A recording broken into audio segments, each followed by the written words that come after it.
Hello everyone, আমি আমি হচ্ছে আজকে এই ভিডিওতে দেখাবো হচ্ছে আপনি বলি মিস করে হচ্ছে কিভাবে হচ্ছে স্মার্টলি হচ্ছে মার্কেটের মধ্যে এন্ট্রি নিতে পারেন। তো এই বিজ্ঞানের আমার জন্য খুব ইম্পর্টেন্ট একটা ভিডিও হবে, কারণ 90% ট্রেডার হচ্ছে ভলিউম ঠিকমতো ইউজ করতে জানে না। পার্ট নাম্বার 1 হচ্ছে ভলিউম কি। ভলিউম হচ্ছে মার্কেটে কত বাই এবং সেল হচ্ছে এটা বোঝায়। মার্কেটে যখন ভলিউম থাকে তখন হচ্ছে বড় বড় ট্রেডার এবং হচ্ছে স্মল মানে হচ্ছে মার্কেটের মধ্যে তখন হচ্ছে এন্ট্রি নেয়। একটা রুলস মনে রাখেন আপনি, হাই ভলিউম মানে হচ্ছে স্ট্রং মুভ এবং লো ভলিউম মানে হচ্ছে উইক মুভ। পার্ট নাম্বার 2 হচ্ছে আপনি হচ্ছে কিভাবে হচ্ছে ব্রেকআউট ব্রেকডাউন হচ্ছে এন্ট্রি নেবেন। চারটায় যদি একটু খেয়াল করি, এই জায়গায় আমাদের এই জায়গাটা এটা সাপোর্ট লেভেল, এটা হচ্ছে রেজিস্ট্যান্স লেভেল।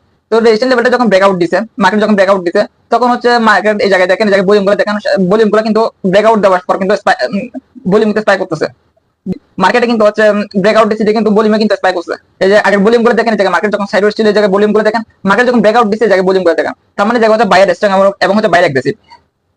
তার মানে হাই চান্স থাকে হচ্ছে মার্কেট আপ ডিরেকশনে যাওয়ার। তখন হচ্ছে আমরা এই জায়গায় হচ্ছে এন্ট্রি প্ল্যান করতে পারি। এরকম যখন মার্কেটে যখন ভলিউম যখন স্পাইক করবে, ব্রেকআউট ব্রেকডাউন হয়, তখন হচ্ছে আমরা হচ্ছে এন্ট্রি প্ল্যান করতে পারি। তখন হাই চান্স থাকে মার্কেট আপ ডিরেকশনে যাওয়ার। তো তো কোনটা হচ্ছে ফেক মুভ, এটা কিভাবে বুঝবেন? কোনটা হচ্ছে ফেক ব্রেকআউট, এটা কিভাবে বুঝবেন? চার্টে যদি একটু খেয়াল করেন, এই জায়গায় দেখেন, এই জায়গায় সেম হচ্ছে ব্রেকআউট দিয়েছে, জায়গায় সেম ব্রেকআউট দিয়েছে। তো জায়গা হচ্ছে সেম ব্রেকআউট হওয়ার পর কিন্তু জায়গা কিন্তু এই জায়গায় কিন্তু নিচের দিকে যদি একটু খেয়াল করে, জায়গা কিন্তু ভলিউম নাই। এই জায়গায় ব্রেকআউট হয়েছে বাট কিন্তু জায়গা হচ্ছে ভলিউম নাই। এই জায়গায় ভলিউম কিন্তু হাই থেকে লো হয়ে গেছে। আর এই জায়গায় দেখেন, এই জায়গায় হচ্ছে মার্কেট কিন্তু হাই হাই ঠিক আছে। আর হচ্ছে জায়গা কিন্তু মার্কেট কিন্তু আগে কিন্তু সাইড ওয়েজ ছিল, মার্কেটের মধ্যে তেমন একটা ভলিউম ছিল না। এই জায়গায় ব্রেকআউট দিয়েছে, জায়গা কিন্তু ভলিউম কিন্তু স্পাইক করছে সাথে সাথে। এই ক্যান্ডেলটা দেখেন, এই নিচের ক্যান্ডেলটা দেখেন, এটা হচ্ছে ব্রেকআউট দেওয়ার পর কিন্তু এই জায়গায় ভলিউম কিন্তু স্পাইক করছে। তার মানে হচ্ছে জায়গা হচ্ছে বায়ার এগ্রেসিভ এবং হচ্ছে বায়ার স্টক। তার মানে হাই চান্স থাকবে মার্কেট হচ্ছে আপডেশনে যাওয়া। তখন কিন্তু আমরা এই জায়গাতে এন্ট্রি প্ল্যান করতে পারি। সেম যদি ব্রেকডাউন হয়, সেম যদি সাপোর্টে যদি ব্রেকডাউন দেয়, তখন হচ্ছে আপনি তখন যে ভলিউম যদি স্পাইক করে সাথে সাথে, তখন হচ্ছে আমরা ডাউন ডিরেকশনের জন্য এন্ট্রি প্ল্যান করতে পারি।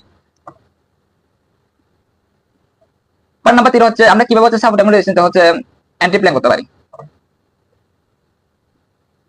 যদি চারটা যদি একটু খেয়াল করে, জায়গা হচ্ছে এটা হচ্ছে সাপোর্ট লেভেল এটা একটা হ্যামার ক্যান্ডেল বানাইছে, হ্যামার ক্যান্ডেল বানাইছে। তারপর হচ্ছে আমরা ভালো একটা ক্যান্ডেল ক্লোজ, নেক্সট ক্যান্ডেল ভালো একটা ক্যান্ডেল ক্লোজ দেওয়ার জন্য ওয়েট করবো। ভালো যদি একটা নেক্সট ক্যান্ডেল যদি একটা ভালো যদি একটা এরকম যদি ক্যান্ডেল একটা ক্লোজ দেয়, তখন আমরা ভলিউম খেয়াল করবো। ভলিউমে যদি সাথে সাথে স্পাইক করে, এই জায়গায় দেখেন ভলিউম গুলো, আগের ভলিউম গুলো দেখেন, এখন ভলিউম গুলো দেখেন।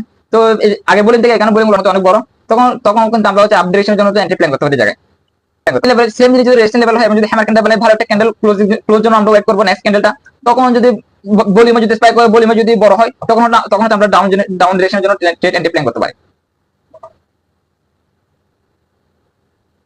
এটা হচ্ছে ভলিউম নরমাল একটা বিষয়টা, এটা ইউজ করে আমরা মার্কেটের মধ্যে এন্ট্রি প্ল্যান করতে পারি। এবং হচ্ছে পার্ট নাম্বার 4 হচ্ছে আমরা যা মিস্টেক গুলো করি, 1 মিনিট টাইম ফ্রেম আমরা হচ্ছে 1 মিনিট টাইম ফ্রেম আমাদের এন্ট্রি অ্যাভয়েড করতে হবে। এবং হচ্ছে নিউজ টাইম হচ্ছে আমাদের এন্ট্রি অ্যাভয়েড করতে হবে।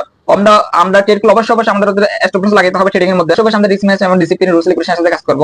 আমরা হচ্ছে এসএল ছোট রেখে হচ্ছে রেওয়ার্ড হচ্ছে বড় ক্যাপচার করার চেষ্টা করব। তাহলে হচ্ছে আমাদের অ্যাকাউন্ট গ্রো করতে বেশি টাইম লাগবে না। আর ভিডিওটা যদি ভালো লাগে তাহলে লাইক কমেন্ট সাবস্ক্রাইব করতে বলবেন না। আল্লাহ হাফেজ।